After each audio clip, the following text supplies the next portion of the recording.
Welcome to Notepad. I'm your host, Ibrahim Sani. Very recently, the data coming in from the Ministry of Health has just been released to the public. And of course, our favorite publisher in terms of health and health-related issues, CodeBlue, joins us for today's conversation. Su-Lyn, Editor-in-Chief of CodeBlue. Hi, Su-Lyn. Let's go through before we jump into the findings, let's understand a little bit about why state-by-state level data was not published earlier, and what is the significance of us knowing about it now? So the Ministry of Health started releasing testing data by state the day that the new Prime Minister announced his cabinet. They hadn't been releasing the data for quite some time, even though various medical experts and the media have called for it. So I don't know why they started releasing it, but it's just coincidental that they released it the day that the new cabinet was announced. And can we make some postulations that this was a directive by the new health minister, Khairy Jamaluddin, or is this something that was particularly independent from him being appointed as the new health minister? Well, I have no idea, but then Khairy Jamaluddin has always been quite transparent when he was handling the vaccination program back at MOSTI. So perhaps this could also be the Ministry of Health moving into a direction that's more transparent and accountable to the public. So we welcome it very much, and it's crucial to have state testing data so that we know the true extent of the outbreaks in all the states, because the national positive rate really is just an average of positive rates across the country. So let me just explain that clearly. A positive rate means the share of tests that are positive. So if say 100 people are tested for COVID, 30 people have positive results, so the positive rate then is 30%. The World Health Organization has set a benchmark of 5%, maximum 5% positive rate, which the WHO says countries should try to achieve for at least 2 weeks before reopening. Now what we see is that the national positive rate based on the number of tests done, rather than the number of people tested. So the number of tests done comprise both RT-PCR and the antigen rapid test kit. So if you look at the data in the past 2 epidemiological weeks from August 15 to 21st and August 22nd to 28, the national positive rate is very high. So in the past week from August 22nd to 28, the 7-day average national positive rate is about 14%. The previous week, it was about 13.6%. So that's very high, right? And it's even higher than the Ministry of Health's own standard of 10%. So WHO recommends maximum 5%, but the Ministry of Health believes that 10% or lower is sufficient. And then when you go down to the state level, so this is where you can see just how badly the outbreaks in certain states are underreported. That's right.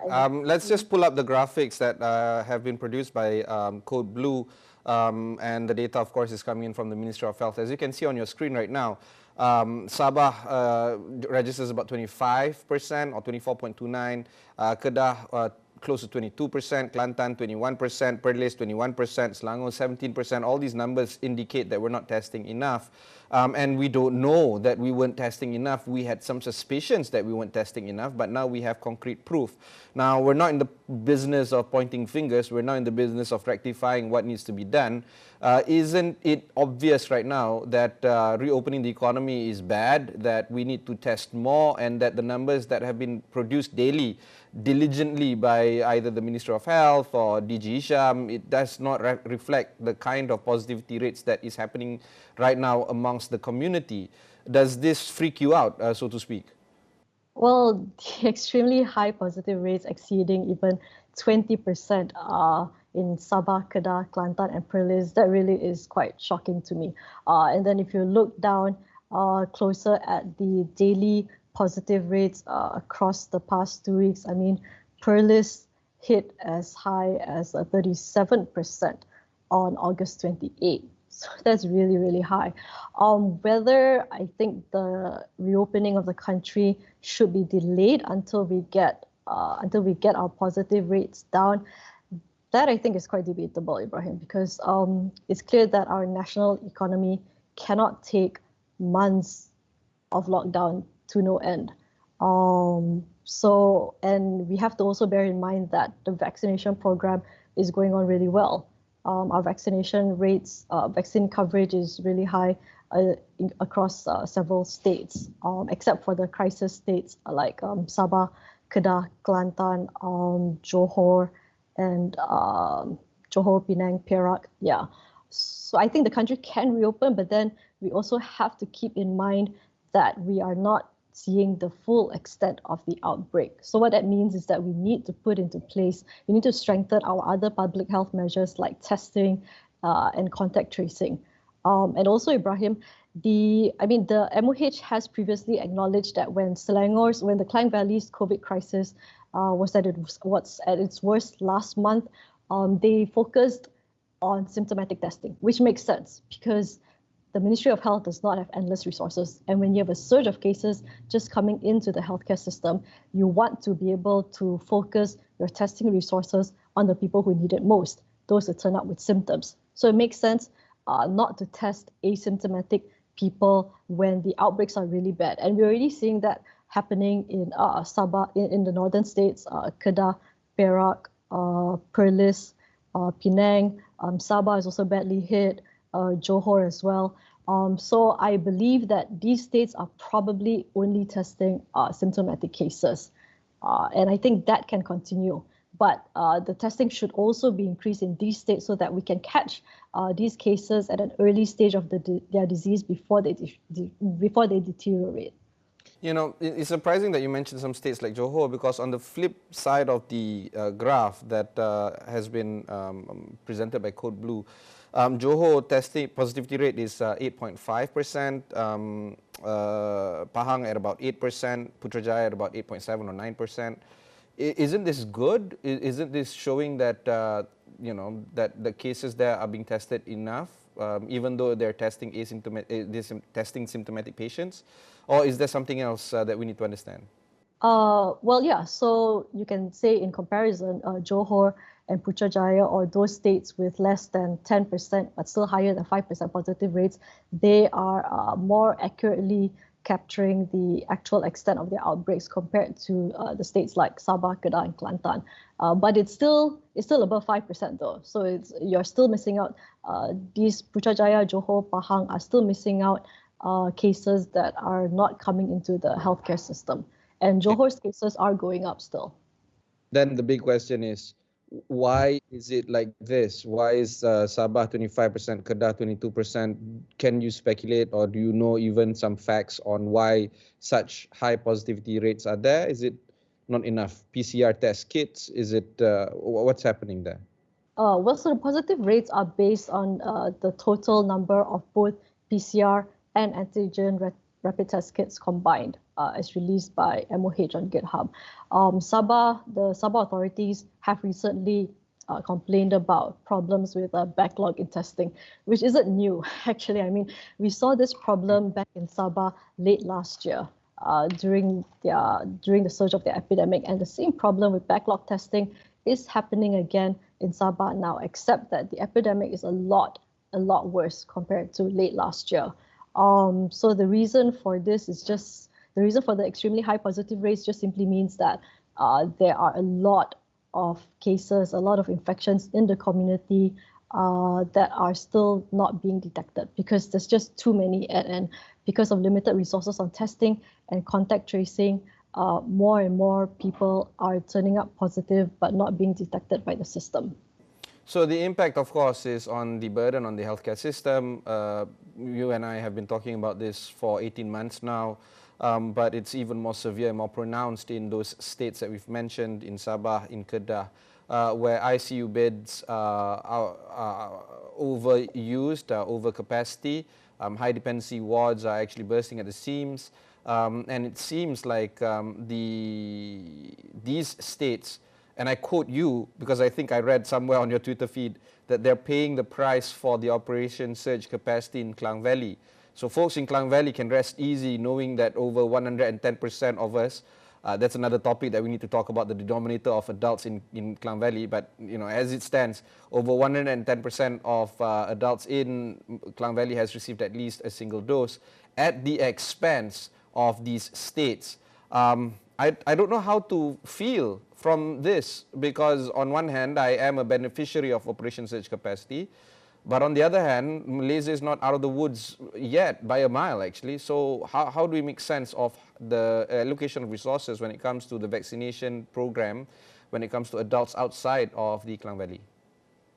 It's really, really tough. While I believe that states outside the Klang Valley paid the price for Operation Surge Capacity, I also understand why the government made the decision to accelerate vaccination in the Klang Valley last month when the crisis in the Klang Valley was at its worst. I mean, the media was full of images, social media was full of images of patients lying on floors along the corridors of the hospital. Deaths were going up. So I understand that, I understand why the government chose to vaccinate Klang Valley, because it had no choice. People were dying, right? And the crisis really became full blown in the Klang Valley early to mid last month. And at that time, actually, since late June to early July, states like Sabah, Kedah, Kelantan, Perak, Penang, and Johor, their epidemics were starting to increase. Their cases in those states were starting to increase when the Klang Valley crisis was becoming even worse. Could we have prevented the outbreaks in those 6 states from worsening to the stage where they are right now if we had deployed vaccines to them instead of the Klang Valley? Possibly, we could have. But then that would mean that the Klang Valley epidemic would just continue worsening. So it's a choice between someone dying in KL or Selangor, or someone dying in Sabah or Kelantan later now. What kind of options do we have, right? So it's a very tough situation. So I understand why the government took that approach. So of course, the next question now is, with reported vaccine shortages in several states, so we presume that there is limited vaccine supply, which states now will the government prioritize for vaccination? Okay, speaking of which, again, you spoke about this earlier, or at least tweeted about it.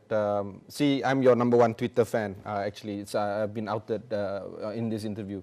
But you said that there was an incongruency previously when KJ had to do the vaccination program, and he is the Minister of Science, and the former Minister of Health was, well, I guess, playing second role or second fiddle to the vaccination program. Now that KJ has the proper mandate to actually execute the vaccination program, it seems that this so-called incongruency of duties is no more, and that the jobs are now aligned and fitting that of the job description, which is extremely crucial, right? I mean, you want the person to do the job, be given the job, and the person that is not going to be held responsible for it to do the other jobs that they're asked to do. With this in mind, do you think that the PIC program, or the vaccination or inoculation program of the country, can be further expedited, considering that KJ is now in the right, holding the right portfolio, or you think that it's going to be going on as per normal, as per what we have seen over the past few months, because the person in charge is still the person in charge before is still the person in charge now? How do you make of this vaccination rollout program in the months to come? I think the vaccine rollout will continue to be efficient like what it was under KJ when he was a MOSTI minister. Just moving the vaccination program to MOH just makes it easy in terms of administration, right? Because vaccine procurement, distribution, and administration are all now under the health minister in MOH, as compared to previously when KJ would make the strategic decisions, but then the actual procurement, distribution, and administration was managed by the Ministry of Health, with medical workers from the ministry, and also Protect Health Corporation, a Ministry of Health-owned company. They managed private medical practitioners administering the vaccines. The problem now really, though, seems to be a vaccine supply issue. So that will be the main hindrance to our vaccination program moving forward. And crucially, also that hits us at a time, not just at a time when a lot of states have vaccination rates below 50% of their total populations, but we see outbreaks, we see a severe outbreak happening now in Sarawak, which has vaccinated more than half of their total population. And we don't know why there is such a stark difference between the epidemic in Sarawak and the epidemic in Labuan, both of which have similar vaccination rates, more than 60% of their total population.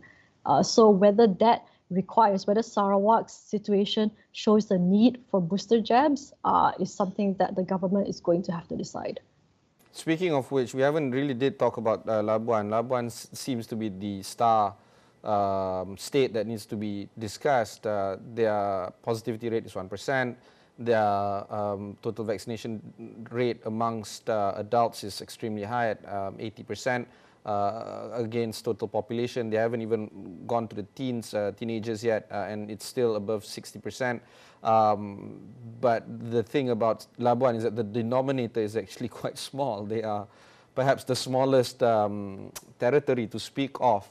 But it still shows to the rest of the country that we can emulate this kind of numbers in terms of vaccination rates, in terms of positivity rates and testing rates. Do you feel that something can be taken or lessons can be learned from the Labuan case?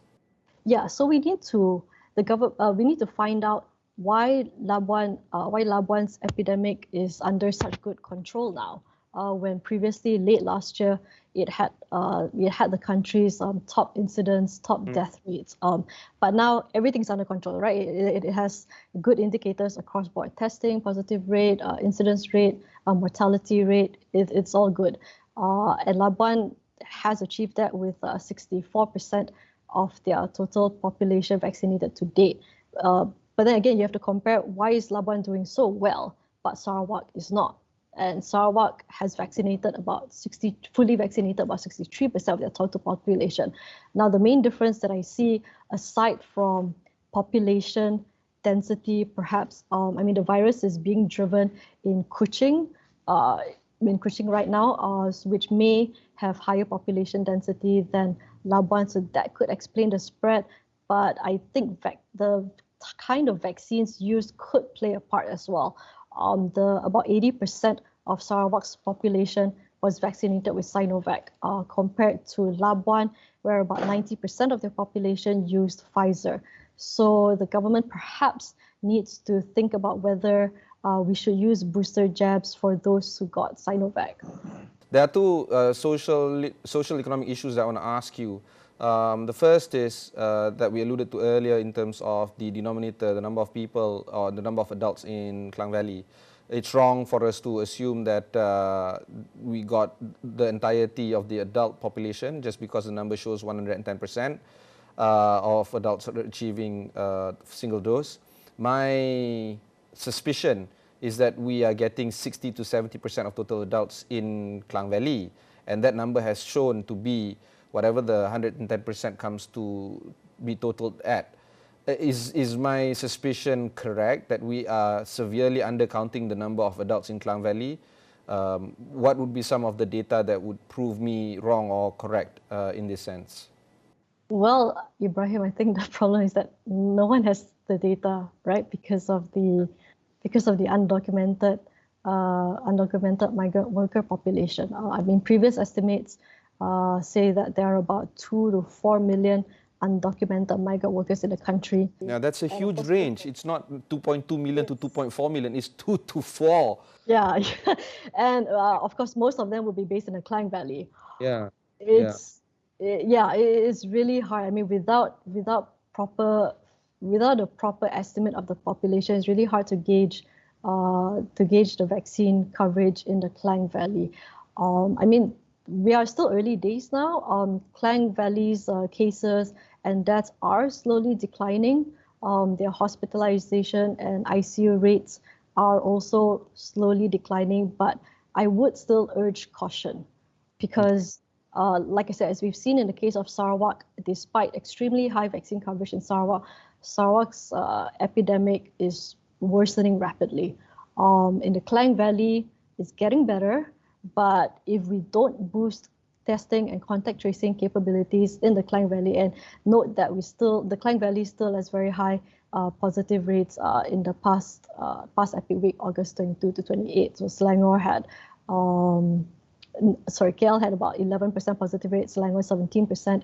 So we should use the time now in the Klang Valley to aggressively test more people so that we can try and control the outbreak a little better.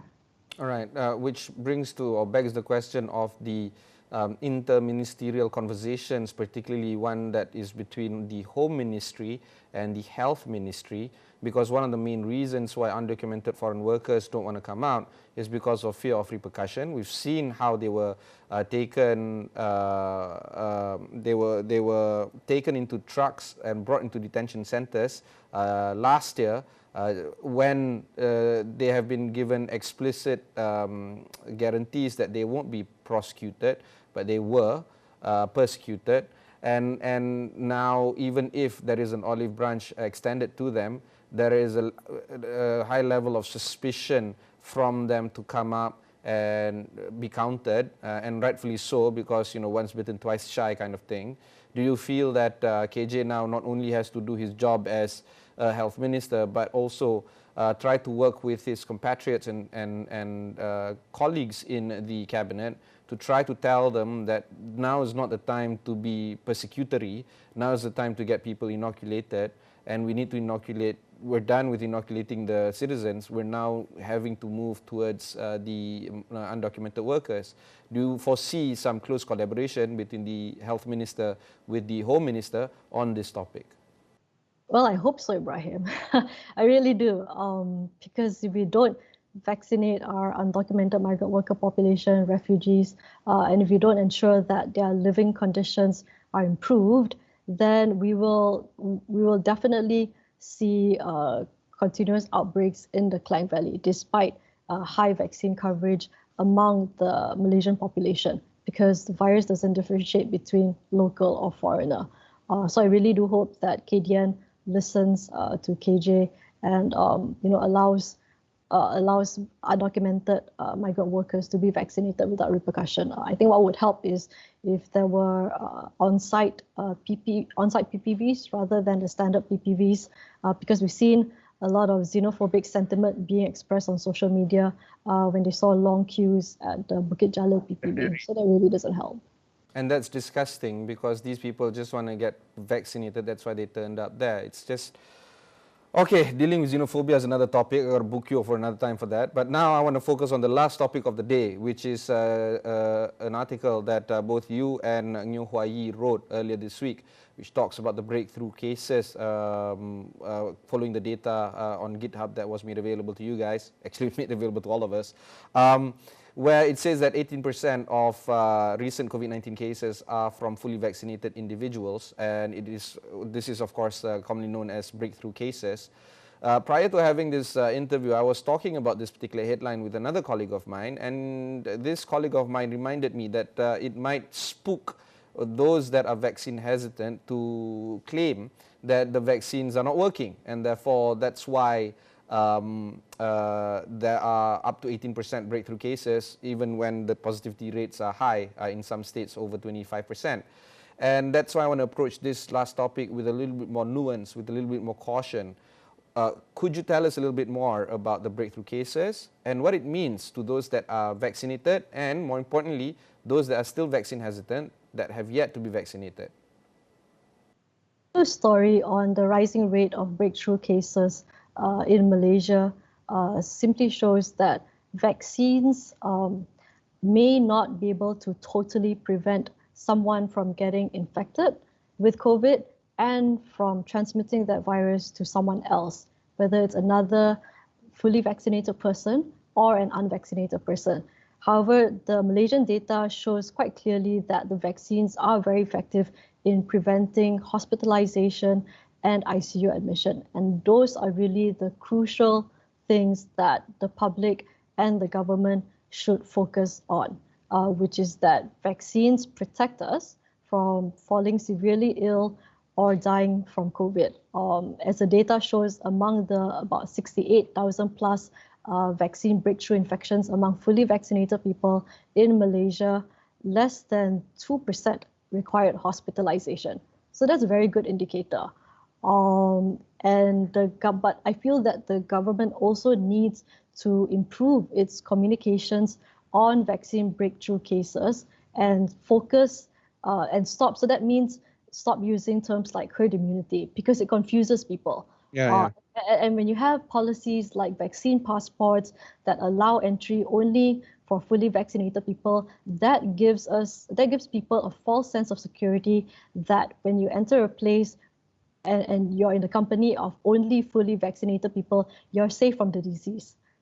That's not entirely true. I mean, you would most likely be safe that from falling severely ill or dying from the disease, but it doesn't mean that you cannot get infected. So this is where the dichotomy comes in. I mean, this is not a unique situation to Malaysia.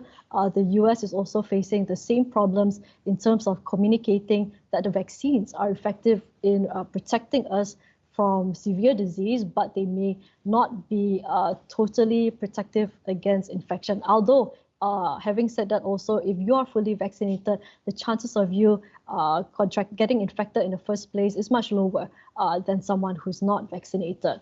It is a very tricky issue, but I feel that if the government clarifies its communications on it, then that would help persuade more people to get a jab. So it's individual protection, essentially, Ibrahim. It's about protecting ourselves, not so much about lending immunity to someone else who wasn't vaccinated. You can learn more on this. Just go to codeblue.garlandcenter.org. There's plenty of news like this that can be found there. Of course, if you've missed any part of this interview, just head on to astroawani.com, look for Notepad, look for Su-Lyn, or look for CodeBlue. We will showcase all this information and showcase all this kind of conversations on these sites as well. Until then, thanks very much for watching and goodbye. Su-Lyn, thank you very much for joining us. Thanks, Ibrahim.